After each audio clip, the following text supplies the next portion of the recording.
Bon, alors, les causes. Si j'oublie un aspect, ou bien s'il y a un aspect que mon collègue et ami Tahar voudrait approfondir, il le fera. Bon, il y a plusieurs causes, mais disons que la cause générale, c'est que le régime algérien né de l'indépendance est épuisé idéologiquement et historiquement. Je crois que la fin de ce régime, la fin naturelle, c'était octobre 88.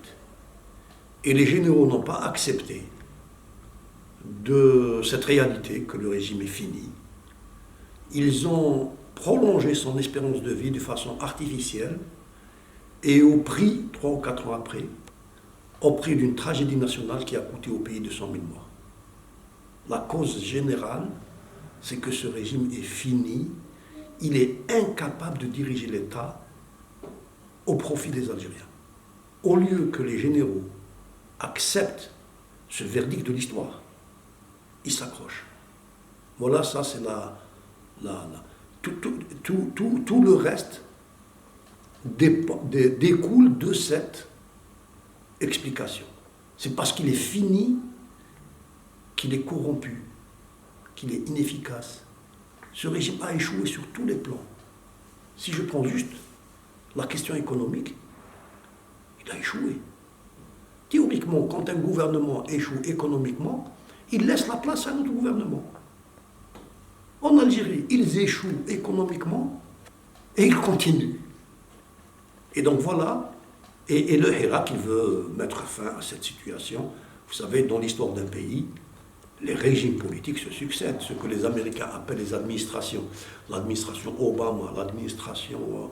Ce régime algérien, il date de l'administration Kennedy. Mais il y a eu une vingtaine, une trentaine d'administrations aux États-Unis depuis. Et c'est le même régime. Nous avons la même administration, alors que les Américains ont changé 20 fois ou la plus d'administration. Peut-être pas 20 fois, 15 fois. 15 fois. Voyez-vous? Voilà pourquoi il y a eu ce sursaut salutaire et qui, je pense, va remettre sur les rails la construction de l'État. L'État est en train de se construire en Algérie. L'État est en train de se construire, mais sa construction a été bloquée par ce régime. Oui, alors ça, d'un mot concernant la crise, surtout la crise du régime.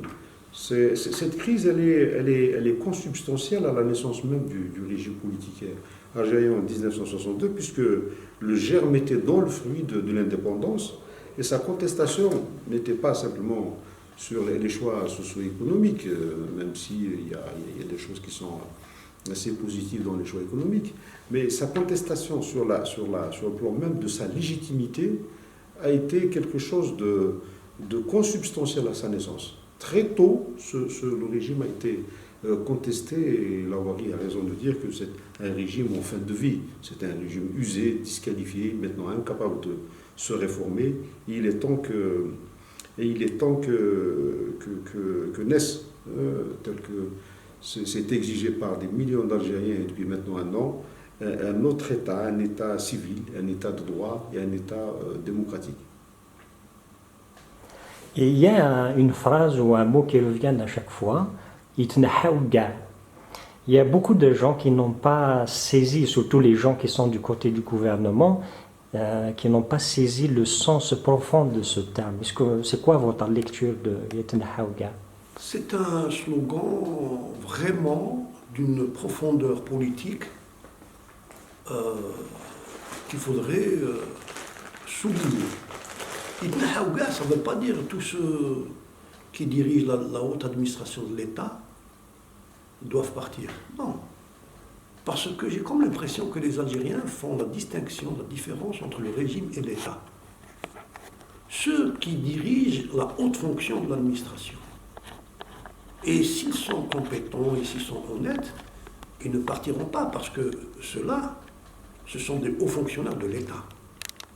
Par Ibn Haouga, je pense que les Algériens veulent dire que tous ceux qui ont été désignés à une fonction élective, c'est-à-dire un président, les députés et les ministres, sortir de ces partis artificiels qui, de façon frauduleuse, remportent les élections, ce sont ceux-là, ils le président, les ministres, et surtout, les généraux qui nomment à ces fonctions. Et donc, par Itnahawa, il faut comprendre le mécanisme par lequel les généraux désignent aux fonctions politiques de l'État. Ce mécanisme doit cesser. Et aussi, les généraux qui ont la main sur ce mécanisme doivent partir. Voilà le mot Itnahawa. Moi, je pense que c'est un mot, c'est un slogan au cœur de la revendication légitime d'un État de droit. Oui, simplement, le mot Itnahawa a un sens, en effet profond. Il signifie une rupture radicale avec le régime, avec ses pratiques, avec ses symboles et ses hommes.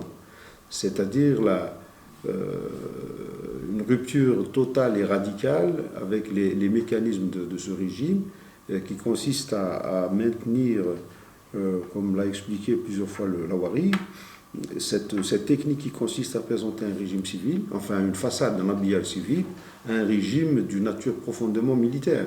C'est cette dualité qu'il faut absolument, j'allais dire, écarter, que les Algériens demandent d'écarter, et qu'on revienne à un pouvoir qui sera véritablement légitime parce qu'il sera élu par les Algériens en respectant le cadre ou le dispositif électoral, en respectant l'honnêteté du scrutin, en respectant la transparence, en respectant les règles qui régissent un scrutin présidentiel, législatif ou municipal.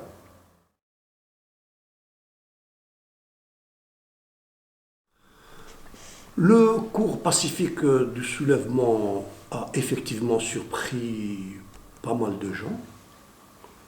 Et je pense que le Hirak est une conscience collective qui a tiré leçon des expériences passées. Les expériences, premièrement, d'octobre 88, les expériences de la décennie noire qui a coûté beaucoup de vies humaines malheureusement, et aussi les expériences du printemps, de la révolte citoyenne en Kabylie en 2001.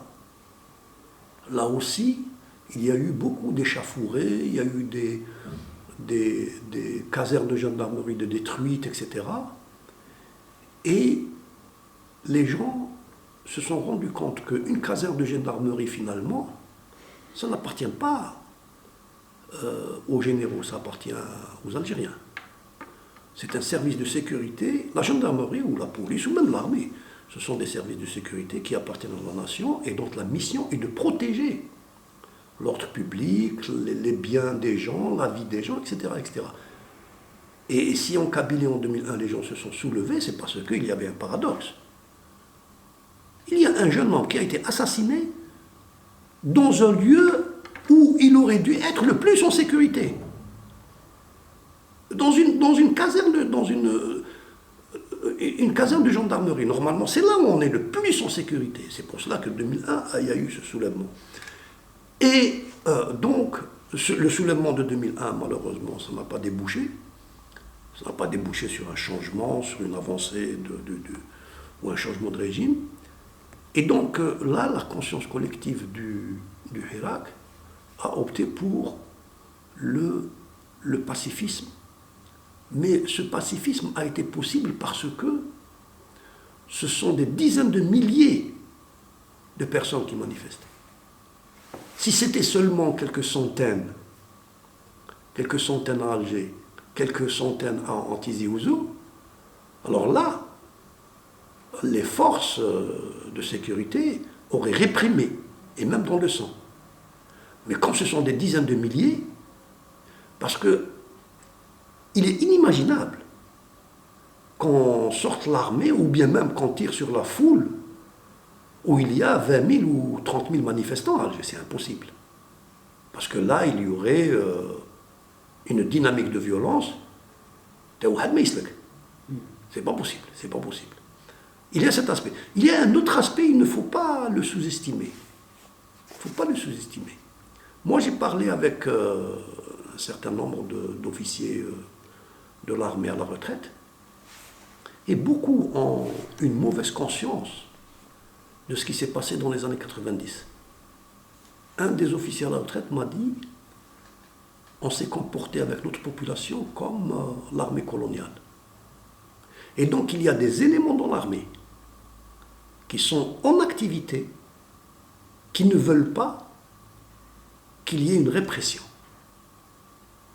Il y a des officiers de l'armée qui disent bon, c'est un problème politique, les civils sont en train de manifester pacifiquement, ils ne brûlent pas de voitures, ils ne détruisent pas des biens publics, il n'y a aucune raison pour réprimer. Gaïd Salah aurait été capable de réprimer, mais s'il ne l'a pas fait, s'il n'a pas donné l'ordre, c'est parce qu'il n'était pas sûr de la troupe. Il n'était pas sûr. Peut-être qu'il y aurait des officiers qui auraient tiré, mais il y aurait d'autres officiers qui n'auraient pas accepté. Donc, la mémoire sociale a fait que ce mouvement est pacifique, et aussi il est pacifique parce qu'il est sûr de lui-même. Quand vous êtes des dizaines de milliers, vous êtes sûr de vous-même. Il y a eu, quand les policiers réprimaient, les manifestants criaient « Hachmou, met hachmouch, ma عندكم شولاد, توما تاني جزائريين ». Les manifestants essayaient de les toucher sur le plan du sentiment. Nous sommes en train de faire ça pour vous, nous sommes en train de manifester pour votre dignité en tant que policier, etc., etc. Et donc je pense qu'il y a une conscience pour un certain nombre de facteurs que les manifestations doivent être pacifiques, et surtout il ne faut pas donner l'occasion au pouvoir d'utiliser la violence, parce que c'est par la violence qu'il se maintiendra. Et par la manifestation pacifique, on peut, les hirakis auront leurs délégués, pour négocier la transition, pour négocier le départ du régime. Oui, alors, en effet, le cours pacifique tient à deux ou trois raisons qui me paraissent expliquer les raisons pour lesquelles cette contestation citoyenne maintient son cours naturel qui est pacifique, rassembleur et unitaire.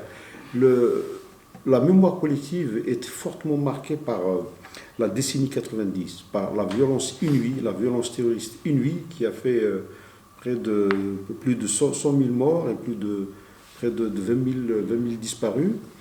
Et il y a également les événements d'octobre 88. La révolte d'octobre 88 a fait plus de 400 morts. Et nous avons plus près de nous, c'est le mouvement citoyen des Harouches en 2001, près de 130 morts. Aucun Algérien ne souhaite aujourd'hui revivre ces moments très douloureux, que ce soit au niveau des institutions ou au sein de la société. C'est ces traumatismes profonds. On fait aujourd'hui, le cours ne peut être que pacifique. Il y a un attachement très profond des citoyens à la non-violence, à une contestation solidaire, à une solidarité dans la contestation, à l'action unitaire, mais bien évidemment dans le respect des appartenances partisanes, associatives, dans la différence, dans le respect de la différence. C'est la première raison. La deuxième raison, me semble-t-il, mais ça relève de l'ordre de l'analyse et non pas de la certitude et de l'information, on est dans le champ de l'incertitude. Il me semble que c'est lié aussi au contexte géopolitique particulier à l'Europe, dans le sens où la crise syrienne a très fortement aussi avisé, marqué les pouvoirs publics et les peuples européens. L'Allemagne a recueilli, à cause de la crise syrienne, et des millions de Syriens ont dû quitter, contraints à fuir leur pays pour se réfugier ailleurs. L'Allemagne a recueilli à lui seul près d'1 million de Syriens. Et donc le coût est trop élevé pour l'Europe d'une éventuelle déstabilisation très forte de l'Algérie par la violence. Le budget asile et immigration en Allemagne est passé à peu près de 16 milliards d'euros par an à 23 milliards à cause de la crise syrienne. Parce qu'il faut prendre en charge socialement l'éducation, la santé, etc. des millions de Syriens, c'est pareil. Le budget de l'asile et l'immigration en Angleterre, au Royaume-Uni, est de 18 milliards d'euros. La France n'est pas loin de ce budget, même si la France ne communique pas trop sur les statistiques concernant le chapitre budgétaire de l'asile et de l'immigration. Donc la déstabilisation de l'Algérie va affecter à coup sûr l'Europe et en particulier la France. C'est des milliers d'Algériens qui vont fuir la violence, qui vont venir se réfugier en France. Et là, donc, nous avons le coût financier pour le budget global de l'État, qui sera trop élevé. Le deuxième coût, et qui sera plus lourd et plus grave encore, c'est le coût politique. C'est-à-dire que l'arrivée massive des Algériens en France ouvrira une voie royale pour l'extrême droite pour s'installer au pouvoir.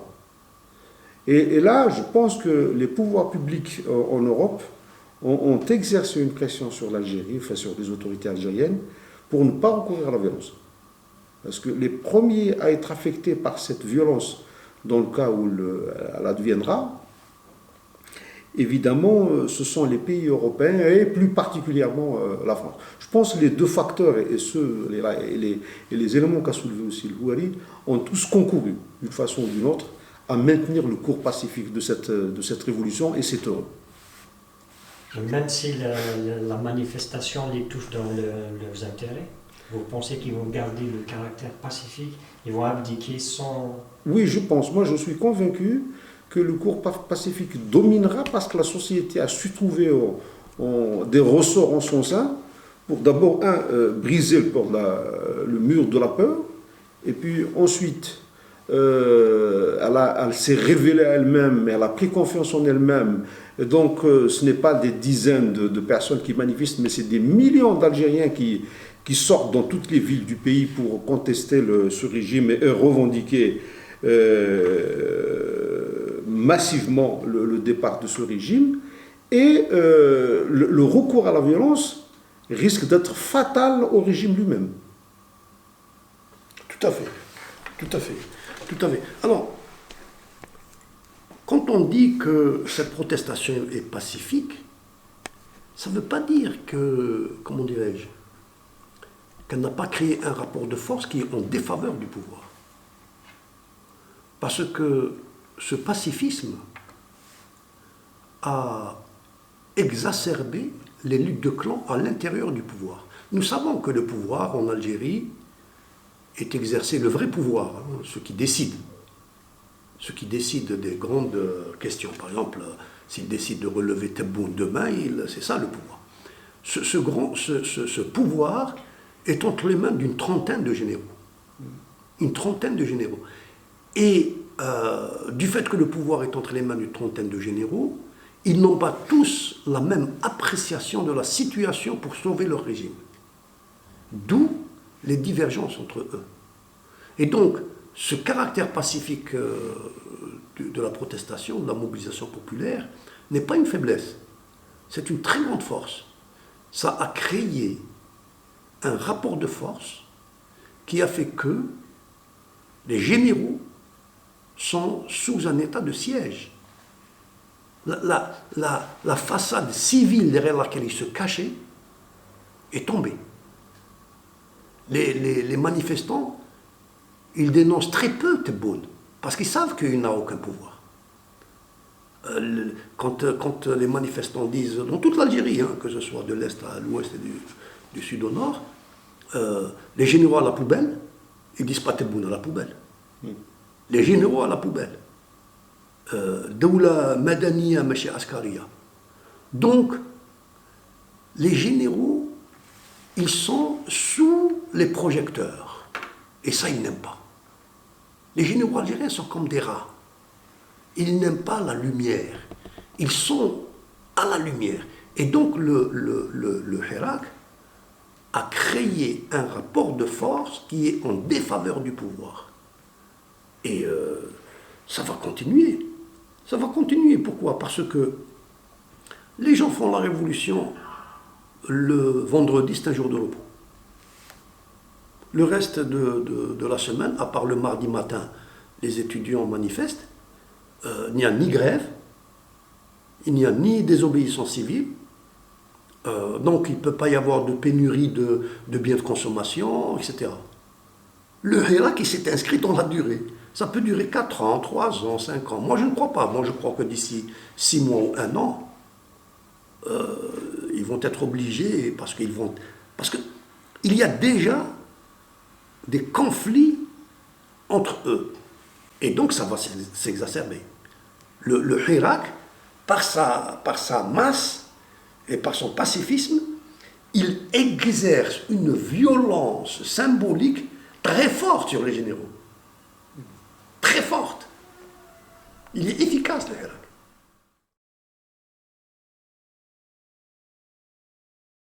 Je viens de le dire, il n'y a pas de grève, il n'y a pas de perturbation. Si vous allez à Oran ou à Tizi Ouzou durant la semaine ou à Béchar, durant un mardi ou un lundi,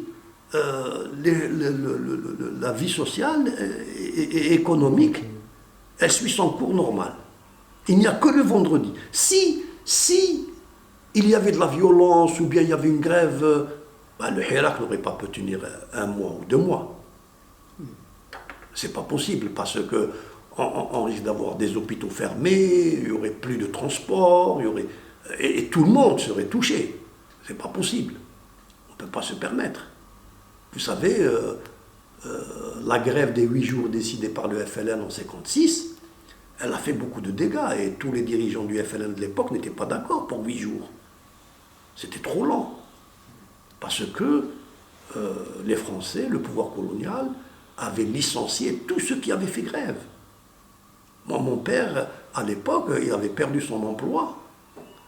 Et donc, c'est les nationaux, enfin, c'est les civils, c'est les Algériens qui... on ne peut pas demander à faire grève dans les préfectures, dans les mairies, dans l'enseignement. Les écoles, les écoliers, les lycéens n'iraient pas à l'école, etc. Et c'est pour ça que cette stratégie du Hirak, elle est longue, parce que les Algériens ont décidé de manifester 1 fois par semaine, et c'est le jour de repos. Ils prennent leur jour de repos.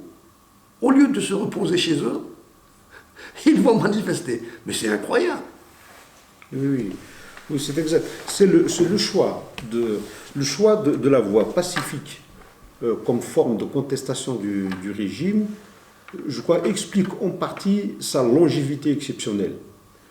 Et ce facteur, il faut le mettre en parallèle avec l'incapacité du régime ou des dirigeants à se hisser à la hauteur de l'enjeu politique que pose ce soulèvement. C'est là où il y a une espèce de contradiction et un écart. En même temps, ça démontre un écart géant entre le niveau de conscience politique de la société, en particulier de la jeunesse, avec des dirigeants qui sont restés complètement bloqués. L'horloge est complètement bloquée. Le logiciel des généraux et des dirigeants ne sont pas inscrits, ces principes d'alternance, de pluralisme, la question de la différence. C'est des dirigeants qui sont restés bloqués aux années 60. Et alors que la jeunesse a beaucoup évolué. D'où un écart, mais énorme, entre cette prise de conscience, entre un peuple qui fait preuve tous les jours de sa maturité, de son sens des responsabilités, de sa discipline collective qui a forcé l'admiration des peuples un peu partout dans le monde, et des dirigeants dont l'horloge est bloquée aux années 50, aux années 60. Il y a ces deux facteurs font que le soulèvement citoyen ne peut que s'installer dans la durée. Simplement, effectivement, ça peut rester encore, ça peut se prolonger encore pendant 2 ans, 3 ans. Tout dépend du niveau de pression que ce soulèvement, que cette insurrection citoyenne mettra sur les dirigeants pour les contraindre à venir autour d'une table et discuter. Pas, bien évidemment, le chef de l'État tout bout, non, mais les vrais dirigeants, les vrais décideurs, c'est-à-dire les généraux, le chef d'état-major, enfin le haut commandement de l'armée, doit se mettre autour d'une table par cette pression très forte pression symbolique, pression politique qui exerce ce soulèvement. Et à terme, je suis convaincu qu'à terme, l'armée sera contrainte, en fait, le haut commandement de l'armée sera contraint de se mettre autour d'une table et de discuter sérieusement avec les représentants de ce soulèvement pour changer véritablement le système.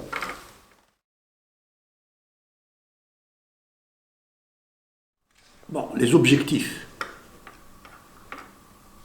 Les objectifs, c'est une transition d'un régime autoritaire à un régime pluraliste. D'un régime autoritaire à un régime pluraliste. C'est ça l'objectif. Et cet objectif, il est là un aboutissement. Parce qu'il ne faut pas oublier l'histoire. Et les Algériens ont arraché, après octobre 88, le multipartisme, l'abolition du parti unique. Mais le multipartisme a été récupéré par l'état-major. Il y a eu trop de faux partis, ou bien des partis vrais, réels, qui étaient infiltrés, ou bien leurs militants réprimés. Il y avait une liberté de presse, mais en même temps, il y a le chantage de la publicité. Donc nous avons eu, en 89, un faux multipartisme, et nous avons eu la liberté, c'est pas mal, la liberté de critiquer le Wali, le ministre, le président. Parce qu'avant 88, c'était pas possible de critiquer Msadi ou l'un Wali. On va en prison. Et donc, il y a eu une avancée formelle. Et aujourd'hui, le Hirak, son objectif, c'est d'achever ces acquis en critiquant la source du pouvoir qui sont les généraux, et en leur demandant de ne plus désigner aux fonctions électives. L'objectif, il est là. L'objectif, et c'est pour ça que moi je suis admiratif de ce Hirak. Et je suis fier d'être algérien comme je ne l'ai jamais été. Je l'ai été entre 54 et 62. Je suis assez âgé pour dire que j'avais 6 ans, 5 ans, 54. Et donc, et je suis fier aussi aujourd'hui. Pourquoi ? Parce que les Algériens, à travers ce Hirak, ont montré une chose qui est très importante. Ils ont montré qu'un État ne se réduit pas au pouvoir exécutif. Un État, c'est l'articulation entre le pouvoir exécutif, le pouvoir judiciaire et le pouvoir législatif. Et les généraux ont réduit l'État à un pouvoir exécutif. Le pouvoir judiciaire n'est pas autonome, donc ce n'est pas un pouvoir judiciaire, c'est une administration judiciaire. Le pouvoir législatif n'est pas souverain, il est virtuel. Et donc les Algériens veulent un État. Veulent un État. Ils ont compris que la colonne vertébrale d'un État, ce n'est pas l'armée. La colonne vertébrale d'un État, c'est le ministère de la Justice et le ministère des Finances. Le ministère de la Justice, le pouvoir judiciaire autonome, indépendant, et le ministère des Finances. C'est ça la colonne vertébrale de l'État. Et chez nous, en Algérie, il y a eu donc naissance du pouvoir exécutif en 1962 à l'issue de l'indépendance, et les militaires ont refusé que ce pouvoir exécutif soit étoffé des deux autres pouvoirs. Et l'objectif du Hirak, c'est d'étoffer ce pouvoir exécutif des deux autres pouvoirs pour que les Algériens aient un État. Les émeutes, même les émeutes violentes qui ont eu lieu en 80 à Tizi Ouzou, et les émeutes locales, il y a toujours eu des émeutes dans l'Algérie, locales, dans des villes. Ce sont des émeutes qui expriment une demande d'État. Ce ne sont pas des émeutes contre l'État. Ce sont des émeutes qui expriment une demande d'État. Il y a une demande d'État en Algérie. Et donc, ce Hirak qui est massif, qui est puissant, qui est pacifique, il s'est irrigué de toutes ces émeutes qui se sont déroulées depuis l'indépendance pour réaffirmer au niveau national cette fois-ci, une demande d'État.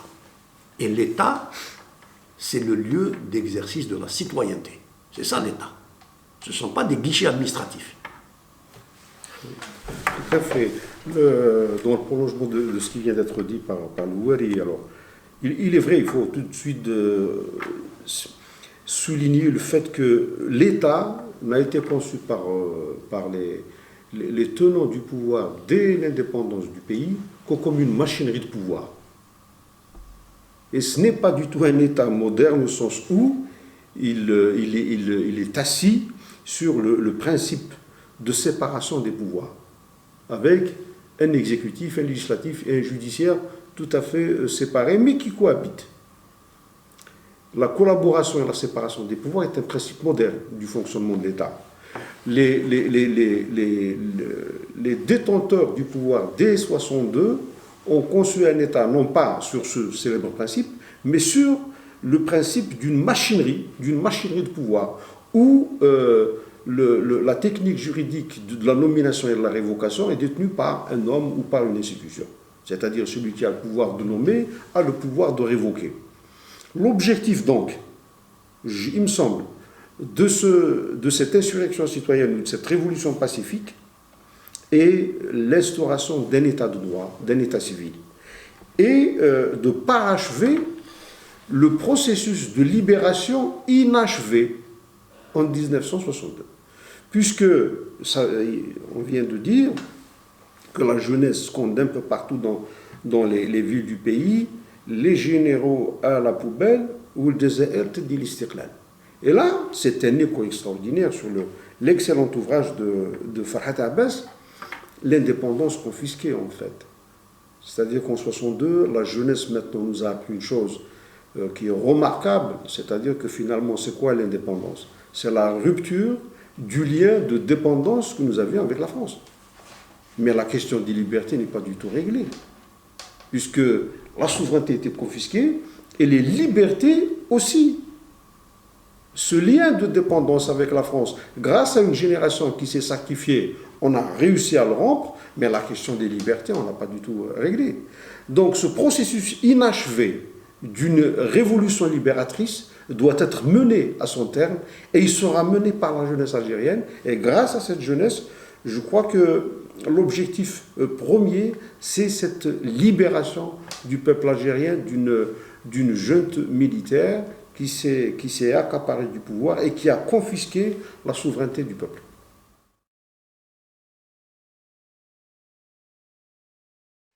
Oui, je pense que ce soulèvement pacifique, il peut faire partir le régime dans la moyenne durée, moi je pense encore 6 mois, parce que la population ne reconnaît pas ces soi-disant détenteurs de l'autorité publique. Les ministres ne peuvent pas faire de visite de terrain, les walis ne peuvent pas sortir. Le président Tebboune a été élu, ça fait déjà 2 mois ou 3 mois. Il n'a fait aucune visite officielle en Algérie, voyez-vous. Et donc, il n'y a aucune légitimité. Et donc, ça ne peut pas durer. Il y a une paralysie administrative. Le gouvernement est en train de gérer les affaires courantes, mais il y a une paralysie administrative. Et même ce gouvernement, qui a été mis en place donc par les militaires, ils ne lui ont pas donné, parce que les militaires n'ont même pas appris la leçon. Les militaires n'ont pas donné à Tebboune le pouvoir qu'ils ont refusé à tous les présidents qui l'ont précédé. La preuve, Tebboune a nommé par décret un directeur de la douane, et cette nomination avait été entérinée par un conseil de ministres. Moins de 24 heures après, un général a révoqué ce directeur de la douane. Donc nous sommes dans le même schéma. Donc Tebboune n'a aucun pouvoir par rapport aux généraux, n'a aucun pouvoir par rapport à la population, et dans la haute administration, on le sent, il ne peut faire aucun changement. D'ailleurs, si on voit la composition du gouvernement, il a repris des anciens ministres de Bouteflika. Et donc, non, le régime est vraiment épuisé, il doit partir, il n'y a que les généraux qui... les généraux vont finir par... Alors maintenant, il y a... Qui va négocier? Le Hirak a eu l'intelligence de ne pas s'organiser. Parce que les généraux, ils sont malins. Si jamais le Hirak s'organise verticalement, et si jamais il a des chefs, il va les corrompre, et ceux qui refusent d'être corrompus, il va les mettre en prison. Et nous avons l'expérience des Harouches.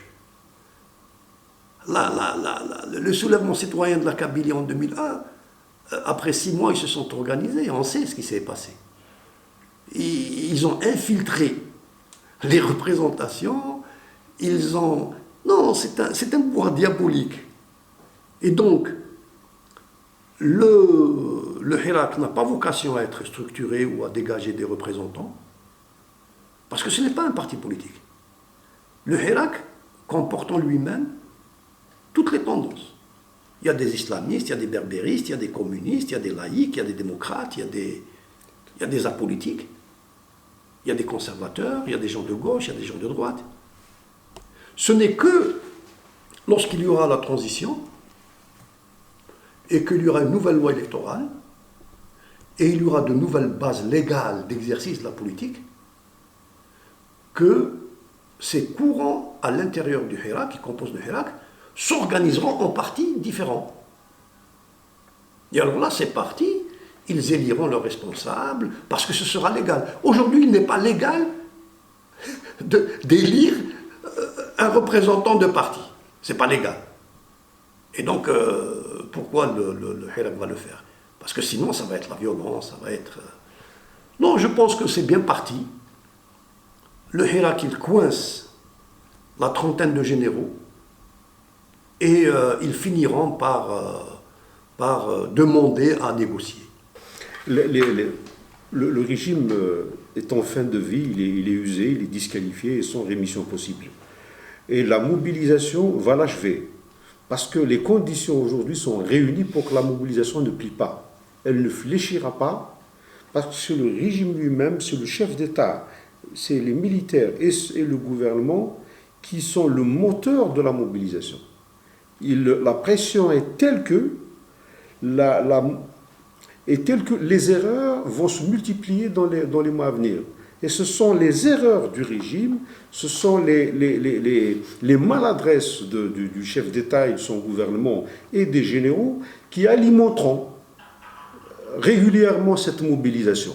Et là, nous avons un exemple très concret. Il a suffi que le chef d'État évoque la question du recours aux hydrocarbures non conventionnels, c'est-à-dire le gaz de schiste, que pour tout le Sud se soulève.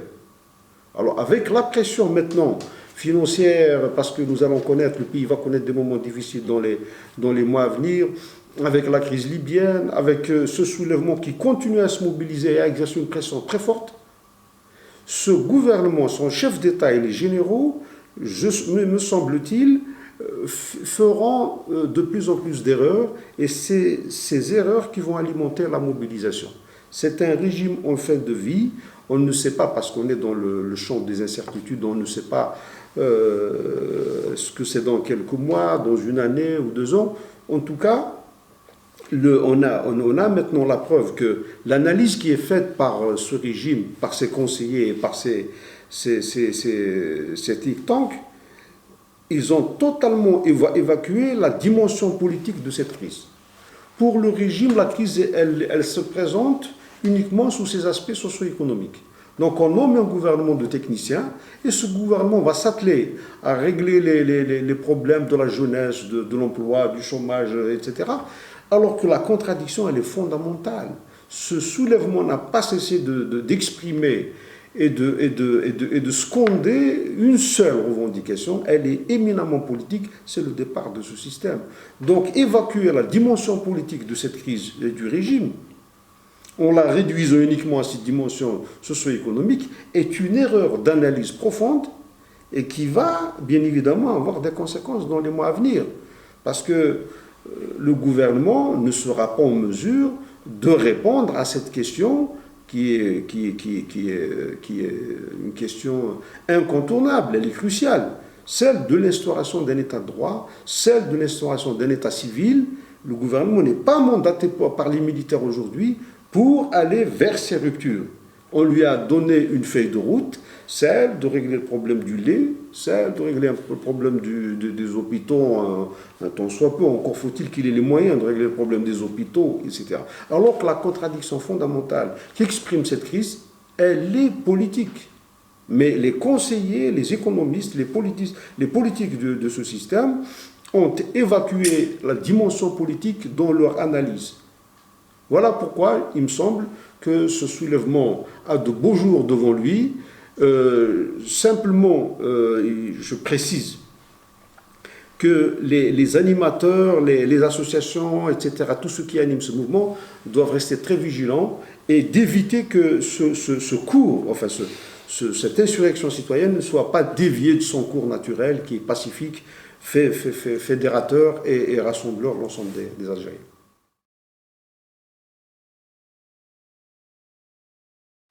Bon, on ne peut pas prévoir l'avenir. Personne ne peut prévoir l'avenir. Mais on peut faire des hypothèses. Compte tenu du fait que les Algériens ne veulent pas utiliser la violence, compte tenu du fait aussi qu'une partie de l'appareil sécuritaire de l'État ne veut pas utiliser la violence, je pense qu'il y a des chances que le mouvement continue d'être pacifique. Je ne dis pas que c'est sûr, parce qu'il ne faut pas oublier une chose.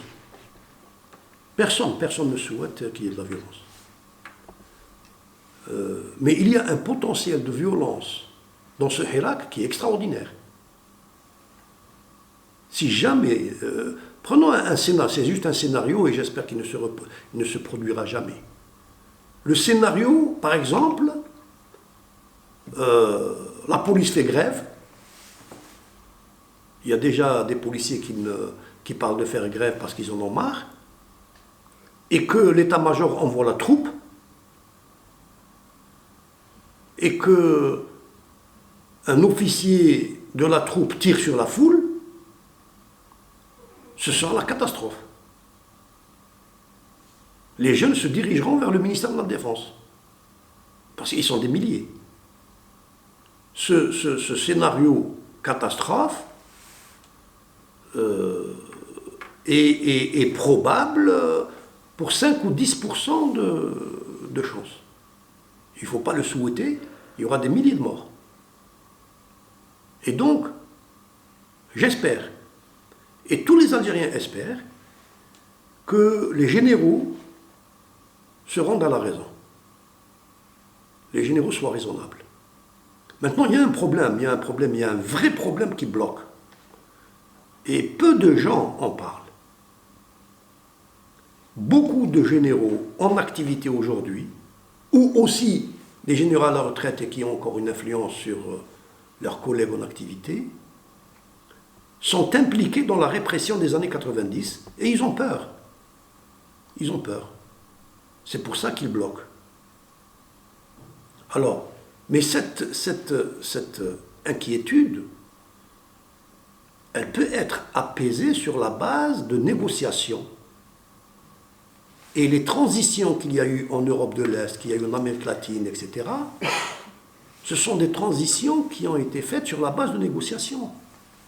Pinochet a négocié la transition. Ils lui ont donné des garanties. Moi, je pense que le jour où les officiers accepteront l'idée d'une transition et voudront négocier, alors là, de nouvelles perspectives s'offriront. Mais autrement, moi je ne peux pas prévoir ce qui peut arriver. Ce que je prévois d'ici au moins 6 mois, c'est que le Hirak va continuer. Oui, je pense que c'est effectivement très difficile d'être dans des certitudes concernant l'avenir proche ou lointain. Mais ce qui me semble